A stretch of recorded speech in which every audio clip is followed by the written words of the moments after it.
जय श्री कृष्ण। आप सभी को ज्येष्ठ माह शुक्ल पक्ष निर्जला एकादशी की ढेरों शुभकामनाएं। प्रिय भक्तों, आज निर्जला एकादशी का दिन है। आज आपको अवश्य ही श्रीमद् भगवद गीता का 7वां अध्याय श्रवण करना चाहिए। इसे सुन के इसका पुण्य अपने पितरों को अर्पित करना चाहिए। कारण क्या है? शास्त्र कहते हैं कि जब आप इस 7वें अध्याय को श्रवण करते हैं या पढ़ते हैं और उसके बाद पितरों को उसका पुण्य अर्पित करते हैं, जल तर्पण करते हैं, तो आपके पितृ चाहे कहीं घोर नरक में भी क्यों ना हो, वहां उन्हें तृप्ति प्राप्त होती है, मुक्ति प्राप्त होती है। और जब पितृ तृप्त होते हैं तो वो प्रसन्न होते हैं। पितृदोष जैसे बड़े बड़े दोष दूर होते हैं और पितरों की नाराजगी जब दूर होती है तो आपके जीवन के बड़े बड़े संकट कट जाते हैं, दूर हो जाते हैं। और जब पितृ नाराज होते हैं तो आपके जीवन में अनेकों संकट आ जाते हैं। जैसे आप एक एक पैसे के मोहताज हो जाते हैं। अनेकों प्रयास करने के बाद भी या तो व्यापार चलता नहीं, नौकरी मिलती ना मिलती है तो छूट जाती है। इसी प्रकार से संतान उत्पत्ति तक रुक जाती है। अकारण ही पति पत्नी में क्लेश होने नहीं लग जाता है, झगड़े होने लग जाते हैं, परिवार टूट जाते हैं। ये सब सूचक होते हैं पितृदोष के, पितरों की नाराजगी के। जब आप पितर को गीता के 7वें अध्याय का पुण्य अर्पित करते हैं, जल तर्पण करते हैं, तो इससे उन्हें तृप्ति प्राप्त होती है और आपके जीवन के संकटों का नाश होता है। इसीलिए आपको प्रत्येक अमावस्या, संक्रांति और व्यतिपात आदि जो विशेष योग होते हैं उनमें इन कार्यों को करना चाहिए, क्योंकि इन दिनों पर इसका पुण्य बहुत अधिक है। तो आइए, आज ज्येष्ठ मास के शुक्ल पक्ष की जो विशेष एकादशी है, हम गीता के 7वें अध्याय का श्रवण करेंगे। विधि विधान से पितरों को उसका पुण्य अर्पित करेंगे और जल तर्पण करेंगे। आपसे निवेदन है कि वीडियो गीता के 7वें अध्याय का है तो कृपया एक बार लाइक अवश्य कर दीजिएगा। आप पितरों को भगवान कृष्ण गोलोक धाम में वासुदेव, इसके लिए कमेंट बॉक्स में अवश्य लिखिए जय श्री कृष्ण या ओम नमो भगवते वासुदेवाय। आप देख रहे हैं ओम साधना टीवी, ज्योतिष संस्थान का प्रतिष्ठित यूट्यूब चैनल। ओम साधना टीवी धार्मिक अगर चैनल पर नए हैं तो सब्सक्राइब कर लीजिए, क्योंकि एक प्रतिष्ठित ज्योतिष संस्थान का चैनल है। यहां जो जानकारी दी जाती है किसी देखने को मिलते हैं ये, या ओम साधना टीवी है वो ज्योतिष शास्त्र और पंचांग पर आधारित होती है। आइए प्रिय भक्तों, अब भगवान वासुदेव का ध्यान करते हुए पाठ की ओर अग्रसर होते हैं। प्रातः काल स्नान आदि से निवृत्त होकर स्वच्छ वस्त्र धारण करके और निमित्त कर्म करने के लिए, अपने पितृ को तृप्त करने के लिए, अपने भाग्य को परिवर्तित करने के लिए एक लौटा लीजिए तांबे का, उसमें थोड़ा सा गंगा जल भरिए, फिर शुद्ध जल भरिए, एक पत्ता तुलसी का डालिए, कुशा है तो कुशा डालिए और आसन लगा के दक्षिण दिशा की ओर मुख करके बैठ जाइए। हम गीता के 7वें अध्याय का पाठ करेंगे, वह पाठ श्रवण कीजिए। पाठ के बाद विधि विधान से संकल्प द्वारा इसका पुण्य पितरों को अर्पित करेंगे। यह पाठ के बाद की क्रिया है, तो हम पाठ के बाद कराएंगे और फिर इस जल से तर्पण करना है मंत्र सहित, वो भी हम पाठ के बाद आपसे तर्पण कराएंगे। अभी भगवान श्री कृष्ण का ध्यान करते हुए 7वें अध्याय का पाठ करते हैं। आप श्रवण कीजिए, बोलिए श्री कृष्ण भगवान की जय। ओम श्री परमात्मने नमः। अथ श्रीमद् भगवद गीता सप्तमोध्यायः। प्रारंभ भगवान बोले, हे पार्थ, अनन्य प्रेम से मुझमें आसक्त चित्त तथा अन्य भाव से मेरे परायण होकर योग में लगा हुआ, तू जिस प्रकार से संपूर्ण विभूति बल, ऐश्वर्य आदि गुणों से युक्त सबके आत्मरूप मुझको संशय रहित जानेगा, उसको सुन। मैं तेरे लिए इस विज्ञान सहित तत्व ज्ञान को संपूर्णतः कहूंगा, जिसको जान संसार में फिर और कुछ भी जानने योग्य शेष नहीं रह जाता। भगवान श्री कृष्ण अर्जुन को समझाते हुए कहते, माल बलिन के साथ में, एक माल बलिन के साथ में है कि हे अर्जुन, तुम्हारा मेरे प्रति ये जो गहरा प्रेम है, ये जो तुम्हारा समर्पण है, इसी से मैं अत्यंत प्रभावित हूं। इसीलिए आज मैं तुम्हें वह ज्ञान देने जा रहा हूं, वह तत्व ज्ञान देने जा रहा हूं, जिसको जानने के बाद, सुनने के बाद तुम जान पाओगे कि इस सृष्टि का कर्ता, धर्ता, रचयिता सब कुछ मैं ही हूं। और तुम ये भी जान पाओगे कि मेरे होने से ही यह सृष्टि है। हे अर्जुन, आज मैं जो तुम्हें ज्ञान देने जा रहा हूं ना, उसके बाद इस संसार में कुछ भी जानने योग्य शेष ही नहीं रह जाएगा। मनुष्य, हे अर्जुन, हजारों मनुष्यों में कोई एक मेरी प्राप्ति के लिए यत्न करता है, और उन यत्न करने वाले योगियों में भी कोई एक मेरे परायण होकर मुझको तत्व से, अर्थात यथार्थ रूप से जानता है। भगवान कृष्ण कहते हैं कि अर्जुन, ये जो लोक है ना, भूमंडल है, इस पर अनेकों जीव हैं, अनेकों मनुष्य हैं, पर उनमें से सभी मुझे पाना नहीं चाहते, मुझे जानना नहीं चाहते। कोई विरले होते हैं जिनके भीतर ये जागृति आती है कि वो मुझे समझना चाहते हैं, जानना चाहते हैं और वो मुझको भजते हैं। और उन विरलों में भी कोई एक होता है जो मुझे यथार्थ रूप से जान पाता है, अन्यथा सब तो जान भी नहीं पाते हैं अर्जुन। पृथ्वी, जल, अग्नि, वायु, आकाश, मन, बुद्धि और अहंकार भी इस प्रकार से, ये 8 प्रकार के भेदों वाली तो अपरा अर्थात मेरी जड़ प्रकृति है, और हे महाभाव, इससे दूसरी को जिससे यह संपूर्ण जगत धारण किया जाता है। मेरी जीव रूपा परार्थात चेतन प्रकृति जान भगवान कृष्ण कहते हैं कि मेरी दो प्रकार की प्रकृतियां हैं। एक चेतन जड़ प्रकृति जो है उसमें पृथ्वी, जल, अग्नि, वायु, आकाश, मन और बुद्धि आती है, और जो इस संसार को धारण करती है, इस जगत को धारण करती है। मेरी जो जीव रूपा प्रकृति है वो इसका भरण, पोषण और धारण करती है। कहते हैं कि हे अर्जुन, तू ऐसा समझ कि संपूर्ण भूत इन दोनों प्रकृतियों से ही उत्पन्न होने वाले हैं, और मैं तथा प्रलय हूं, अर्थात संपूर्ण जगत का मूल कारण हो। भगवान कृष्ण कहते हैं कि जितने भी जीव हैं, जितने भी शरीर हैं, ये सब इन दो प्रकृतियों से ही उत्पन्न होते हैं। जो ऊपर अभी बताई भगवान ने दो प्रकार की प्रकृति, जड़ और चेतन, इन्हीं से उत्पन्न होते हैं, और संपूर्ण जगत का उत्पत्ति करता, पालन करता और प्रलय करता मैं ही हूं, अर्थात भगवान वासुदेव ही हैं। कहते हैं कि जगत के होने का मूल कारण मैं ही हूं, अर्थात भगवान वासुदेव कृष्ण ना हो तो यह जगत ही ना होगा। हे धनंजय, मुझसे भिन्न दूसरा कोई परम कारण नहीं है। यह संपूर्ण जगत सूत्र के मणियों के मुझ में गुत्था हुआ है कि हे अर्जुन, मेरे सिवा और कोई कारण नहीं है इस सृष्टि के होने का। ये जो जगत, ये मेरे भीतर इस प्रकार से समाहित है, जैसे समुद्र में मणियां एक दूसरे से गुत्थी रहती है, उसी प्रकार से यह संसार मेरे भीतर ही रचा बसा है। मेरे अलावा कोई और इसके होने का कारण नहीं है। हे अर्जुन, मैं जलकार ले कि कुछ ना, मैं रस हूं, चंद्रमा और सूर्य में प्रकाश हूं, संपूर्ण वेदों में ओंकार हूं, और आकाश में शब्द हूं, तथा पुरुषों में पुरुषत्व हूं। भगवान कृष्ण कहते हैं कि अर्जुन, जो जल है ना, उसका मूल तत्व क्या है? रस। वो रस मेरे होने से ही है, अगर मैं ना हूं तो वो रस ना होगा। चंद्रमा और सूर्य जिस प्रकाश से प्रकाशित होते हैं, अगर भगवान वासुदेव कृष्ण ना हो तो वो प्रकाश नहीं होगा। भगवान वासुदेव कृष्ण के होने से ही चंद्रमा और सूर्य प्रकाशित होते हैं। संपूर्ण वेदों में जिस ओंकार की पूजा होती है, वह ओंकार भी भगवान वासुदेव कृष्ण ही है। और आकाश में जो शब्द गुंजायमान होते हैं, वो शब्द भी भगवान के ही कारण है। और पुरुषों में जो पुरुषत्व होता है, जिसकी महिमा गाई जाती है, वह पुरुषत्व भी कोई और नहीं, भगवान वासुदेव के होने के कारण ही है। मैं पृथ्वी में पवित्र गंध, अग्नि में तेज, तथा संपूर्ण भूतों में उनका जीवन हूं। भगवान कृष्ण पृथ्वी है, पृथ्वी का मूल तत्व होता है। प्रिय भक्तों, उसकी गंध सौंधी जो खुशबू आती है, तो पृथ्वी का जो मूल तत्व गंध है वो भगवान नारायण के कारण ही है। और अग्नि में जो तेज होता है, जो जलाता है, वो तेज भी कोई और नहीं, भगवान वासुदेव कृष्ण के कारण ही है। तथा संपूर्ण भूतों में उनका जीवन हो।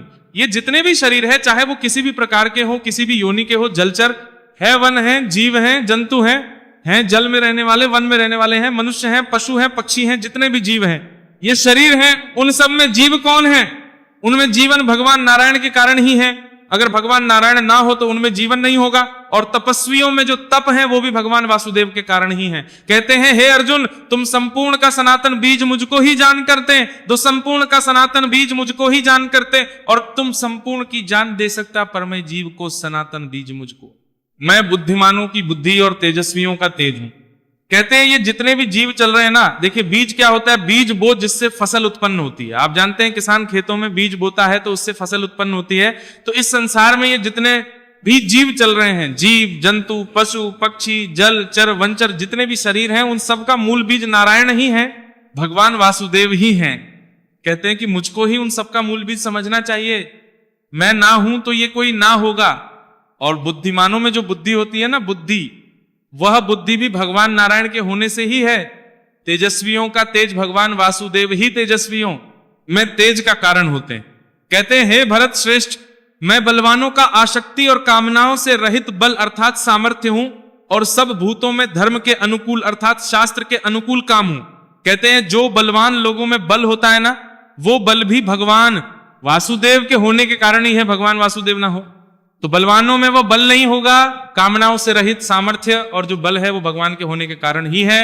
और भी जो सत्वगुण से उत्पन्न होने वाले भाव है, जो रज्जोगुण से उत्पन्न होने वाले भाव है, तमोगुण से होने वाले भाव है, उन सबको तू मुझसे ही होने वाले है ऐसा जान, परंतु वास्तव उनमें मैं और वे मुझ में नहीं है। भगवान कृष्ण कहते हैं कि हे अर्जुन, सतगुण से उत्पन्न होने वाले जो भाव हैं, रजोगुण से होने वाले भाव हैं या तमोगुण से होने वाले भाव हैं, वो सब मुझसे ही उत्पन्न होने वाले हैं, ऐसा जानना चाहिए। परंतु वास्तविकता यह है कि ना तो वो मेरे भीतर विद्यमान है और ना मैं उन 3 गुणों में वास करता हूं। यही कारण है कि जिनमें ये 3 गुण होते हैं उन्हें मुक्ति प्राप्त नहीं होती। इसीलिए पर उठना पड़ता है भगवान वासुदेव को। ये तीनों गुणों में वास करने में तनिक भी अच्छा नहीं लगता, वो वास ही नहीं करते। कहते हैं गुणों के कार्य रूप सात्विक, राजस और तामस, इन तीनों प्रकार के भावों से ये सारा संसार प्राणी समुदाय मोहित हो रहा है। इसलिए इन तीनों गुणों से परे मुझे अविनाशी को नहीं जानता।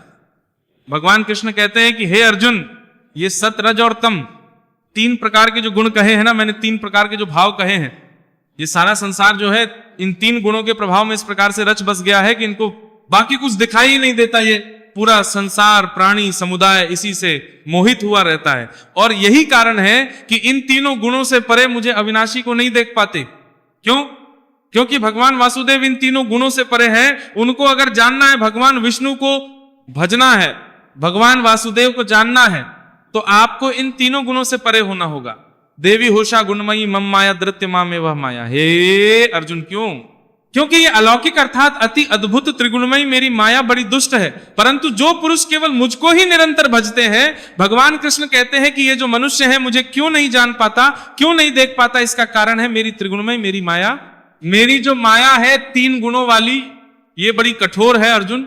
ये माया सबको मोह जाल में फंसा के रखती है, सबको इस प्रकार से प्रभावित करके रखती है कि उस मोह जाल से ये मनुष्य बाहर ही नहीं निकल पाता। और इसी कारण से मुझे जान नहीं पाता, मुझे जान नहीं पाता तो मुझे भज नहीं पाता। परंतु हे अर्जुन, फिर भी जो केवल मुझको ही निरंतर भजते रहते हैं, वे इस माया को उल्लंघन कर जाते हैं।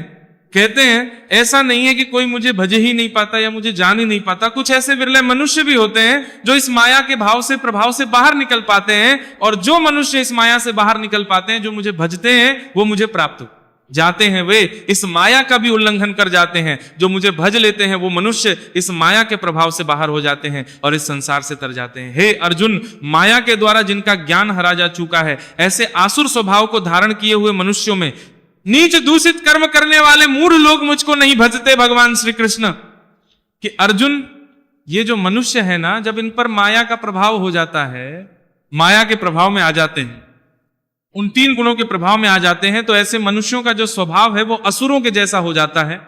और जब इनका स्वभाव आसुरी हो जाता है, असुरों के जैसा हो जाता है, तो ये मनुष्य नीच कर्म करने लगते हैं, दूषित कर्म करने लगते हैं। और जब ये नीच और दूषित कर्म करने लगते हैं ना, तो ऐसे लोग मूर्ख हो जाते हैं और वो भगवान वासुदेव को नहीं भजते, भगवान कृष्ण को नहीं भजते, भगवान नारायण को नहीं भजते। हे भरतवंशियों में श्रेष्ठ अर्जुन, उत्तम कर्म करने वाले अर्थार्थी, अर्थ जिज्ञासु और ज्ञानी, ऐसे 4 प्रकार के भक्तजन मुझे भजते हैं। भगवान श्री कृष्ण अपने भक्तों का एक विशेषता बता रहे हैं कि किस प्रकार के उनके भक्त हैं। कहते हैं कि अर्थार्थी, अर्थ जिज्ञासु और ज्ञानी, ये 4 प्रकार के भक्त हैं। उनके जो उनको भजते हैं, उनमें भी नित्य मुझमें एक ही भाव से स्थित अनन्य प्रेम वाला ज्ञानी भक्त यह अति उत्तम है। क्यों? क्योंकि मुझको तत्व से जानने वाले ज्ञानी को मैं अत्यंत प्रिय हूं और वह ज्ञानी मुझे अत्यंत प्रिय है।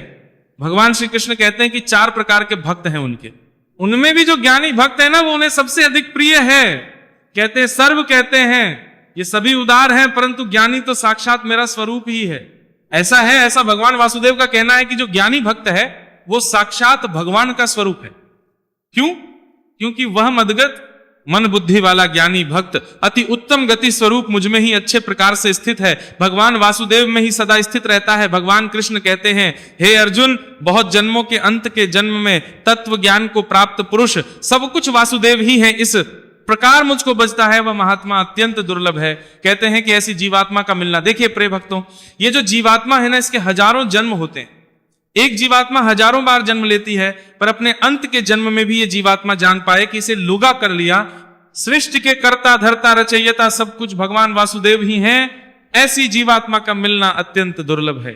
बड़ी बिरली जीवात्माएं होती हैं, लोग होते हैं जो इतना जान पाते हैं। उन भोगों की कामना द्वारा जिनका ज्ञान हरा जा चुका है, वे लोग अपने स्वभाव से प्रेरित होकर उस नियम को धारण करके अन्य देवताओं को भोजते हैं, अर्थात पूजते हैं। भगवान कृष्ण कहते हैं कि हे अर्जुन, भोगों की कामनाओं में मनुष्य सदा लगा रहता है। ये जो मनुष्य है ना, ये माया के प्रभाव से भोगों में डूबा रहता है। भोगों से अभिप्राय क्या है? भोगों से अभिप्राय है मनुष्य की इच्छाएं। मुझे ये पाना, मुझे ये करना है, मुझे ये चाहिए, मुझे वो चाहिए जिसके पास धन नहीं, उसे धन की लालच, जिसके पास धन है उसको और अधिक धन का लालच, कामना, किसी को संतान की कामना, किसी को स्त्री की कामना, किसी को ऊंचे पद की कामना, किसी को व्यवसाय की कामना।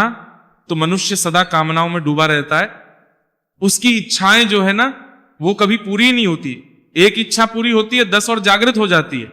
तो कहते हैं कि कामनाओं के द्वारा इस मनुष्य के चित्त का ज्ञान का हरण हो चुका है और इसी वो अपने स्वभाव से प्रेरित होकर अब उसका, क्योंकि स्वभाव ऐसा हो गया है, अलग अलग कामनाओं को पूरा करने में लगा रहता है। इसीलिए उस नियम को धारण करके अन्य देवताओं को भजते हैं। ये क्या करते हैं कि कभी उस देवता को भजेंगे, इनको लगेगा इस कामना की पूर्ति ये देवता करेंगे तो उस देवता को पूजने लग जाते हैं। फिर कोई कहता है कि इस कामना की पूर्ति ये देवता करेंगे तो उस कामना को पूरा करने के लिए उस देवता को भजने लग जाता है। तो ये मनुष्य अन्य अन्य देवताओं को भजने लग जाता है। अपनी कामनाओं की पूर्ति के जो सकाम भक्त जिस जिस देवता के स्वरूप को श्रद्धा से पूजना चाहता है, उस भक्त की श्रद्धा को मैं उसी देवता के प्रति स्थिर कर देता। तो यहां पे भगवान जो बता रहे हैं वो कहना चाह रहे हैं कि देखिए, भक्ति ना 2 प्रकार की होती है। एक होती है सकाम भक्ति, एक होती है निष्काम भक्ति। आजकल भक्ति हो ही नहीं रही है, मैं ऐसा मानता हूं। अब आप कहेंगे पंडित जी भक्ति तो बहुत हो रही है, आप मंदिरों में जाओ भीड़ बहुत है, आप धार्मिक स्थल पे जाओ पैर रखने को जगह नहीं, ट्रेन में सीट नहीं, बस में सीट नहीं, इतनी भक्ति है। पर वो सब सकाम भक्ति है जिसके विषय में भगवान कृष्ण यहां कह रहे हैं कि ये जो मनुष्य है ना वो कामनाओं की पूर्ति के लिए भक्ति करता है। हे देवी मां मुझे पोता दे दो, मैं आपके दर पे दर्शन के लिए आऊंगी, सोने का या चांदी का छत्र चढ़ाऊंगी, आपका पाठ रखवाऊंगी, जगराता करवाऊंगी, मेरे बेटे की शादी करवा दो, बेटी की शादी करवा दो, नौकरी लगवा दो, मेरा व्यापार चलवा दो। भगवान मैं आपके दर पे इतनी परिक्रमा करूंगा या परिक्रमा करूंगी, ये कामनाएं हैं ना, इन इच्छाओं की पूर्ति के लिए तो हम भक्ति कर रहे हैं। आप देख लीजिए किसी भी स्थल पे आप जाएंगे, या तो कामनाओं की पूर्ति करवाने के लिए आए हैं, वो भगवान से प्रार्थना करने, या कामनाएं पूरी हो गई। वो इसलिए आए हैं कि हमने भगवान से ये मांगा था, भगवान ने दे दिया, इसलिए भगवान के दर्शन के लिए आए हैं। कोई इस उद्देश्य से जा ही नहीं रहा कि प्रभु बस आपकी कृपा मुझ पर रहे, मैं तो आपकी शरण में हूं, आप सदा अपने चरणों में मुझे स्थान देते रहना। इस निष्काम भाव से कोई जा ही नहीं रहा, सब कोई ना कोई कामना लेके जा रहा है। भगवान कहते हैं कि जो कामनाओं में लगे हुए मनुष्य है ना, जब ये इस प्रकार से अन्य अन्य देवताओं को भजते हैं तो भगवान श्री कृष्ण कुछ ऐसा करते हैं जिससे कि वो उन देवता प्रति और अधिक समर्पित हो जाते हैं। आपने किसी देवता को पूजा तो भगवान कुछ ऐसा करेंगे जिससे कि आपकी श्रद्धा उसी देवता में और बढ़ जाएगी। आप कहेंगे जी क्या करते हैं? भगवान कहते हैं कि आपने जो भी उस देवता से मांगा वह पुरुष उस श्रद्धा से युक्त होकर उस देवता का पूजन करता है और उस देवता से मेरे द्वारा विधान किए हुए उन इच्छित भोगों को निसंदेह प्राप्त करता है।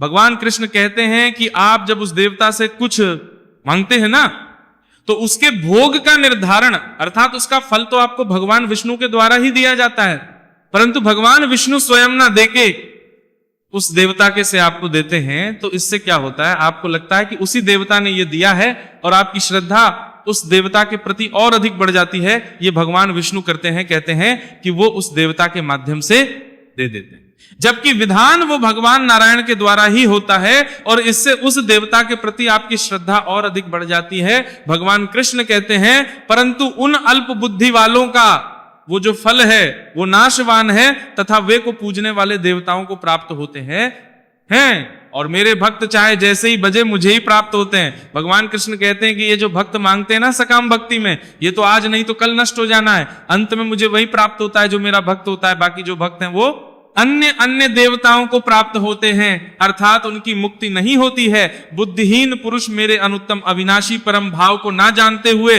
मन इंद्रियों से परे मुझसे चिरानंदन परमात्मा को मनुष्य की भांति जन्म कर व्यक्ति भाव को प्राप्त हुआ मानते हैं। कहते हैं कि हे अर्जुन, ये जो मनुष्य है ना बुद्धिहीन है, इसको लगता है कि मैं भी मनुष्य की भांति जन्म लेता हूं, जन्म के फिर मृत्यु को प्राप्त होता हूं, मुझे भी ये जन्मने और मरने वाला ही समझते हैं ना।